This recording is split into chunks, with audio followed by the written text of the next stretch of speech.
ذائقے کے لحاظ سے تو عام بات ہے، لیکن اگر فوائد کی بات کی جائے تو ملکہ عالیہ کون ہے؟ امرود، گوابا۔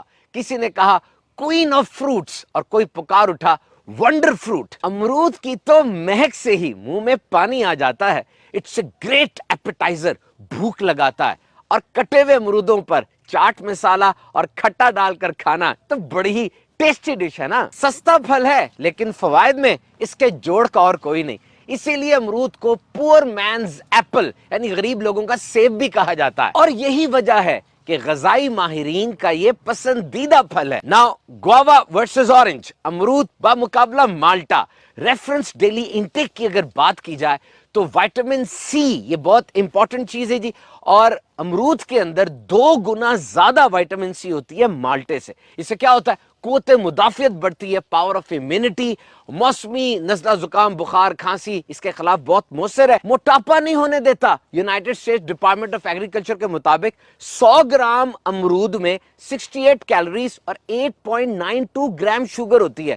پیٹ بھر جائے گا، فیلنگ آف سیٹیٹی بھی آ جائے گی، غذائیت بھی مل جائے گی، موٹاپا نہیں ہوگا۔ امرود میٹھا ہے یا نہیں کیسے پتا چلے گا؟ رنگ کو دیکھیے، اگر شوخ سبز رنگ سے ہلکے زرد رنگ میں تبدیل ہو رہا ہے اس کا مطلب پک چکا ہے، مزیدار ہوگا۔ تو جناب vitamin C, iron, magnesium, folate, potassium, vitamin A, folic acid اور بہت سے قیمتی اجزاء کا خزانہ ہے یہ امرود۔ اور اب آئیے جناب امرود کے پتوں کی چائے کی طرف۔ کیسا زبردست مشروب ہے یہ!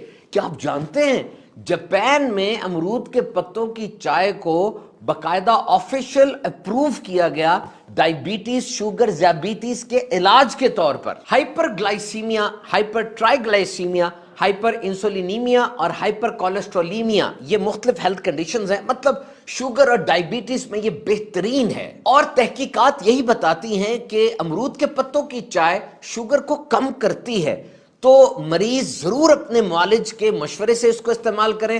زیادہ کم ہونا بھی شوگر کا یہ بھی صحیح نہیں ہوتا۔ آئیے اب امرود کے پتوں کی چائے کیسے بنانی ہے طریقہ سن لیتے ہیں۔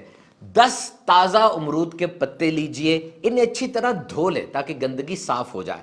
اب 2 کپ پانی کے اندر یہ پتے ڈال دیں اور ان کو پکائیں، سمر اسے کہتے ہیں، ابلنے نہیں دینا، 10 سے 12 منٹ تک اس کو پکائیں۔ اب پتے الگ کر لیں اور اس پانی کو آپ استعمال کر سکتے ہیں۔ دنیا کے بہت سے ممالک میں یہ چائے ڈائریا اور اسہال میں بطور دوا استعمال کی جاتی ہے۔ ٹیسٹ ٹیوب اور جانوروں پر کی گئی تحقیقات کے مطابق یہ پاورفل اینٹی آکسیڈنٹ ہوتا ہے جو کہ فری ریڈیکلز کو خلیے تباہ کرنے سے روکتا ہے، مطلب کینسر کو پیدا ہونے اور بڑھنے سے روکنے میں بڑا مؤثر ہے۔ تو جناب صحت مند رہنا چاہتے ہیں، پھلوں اور سبزیوں کو اپنی غذا کا حصہ بنائیے، بالخصوص امرود جو کہ ایک سپر فروٹ ہے، روزانہ کھائیں اور صحت مند رہیں۔